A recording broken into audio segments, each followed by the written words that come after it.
அப்படியாகத்தான் பிரியமானவர்களே, உங்கள் வாழ்க்கையிலும் ஏதோ ஒரு காரியம் எல்லாம் இருக்கிறது, ஆனால் ஒரு பயம் என்னை பிடித்து இருக்கிறது.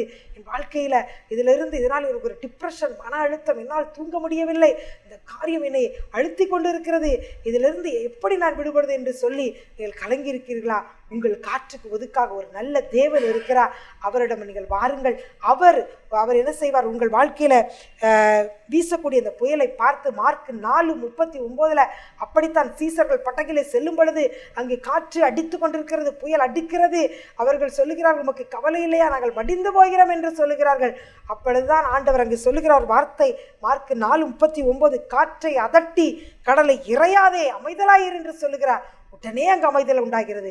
அப்படித்தான் பிரியமானவர்களே, உங்கள் வாழ்க்கையிலும் இன்று அந்த அடிக்கிற கொந்தளிப்பை, அந்த காற்றை அதட்டி அதை அமைதலாயபடி, இறையாதபடி அடக்கச் செய்கிற சர்வ வல்லமை உடைய தேவன், இயற்கை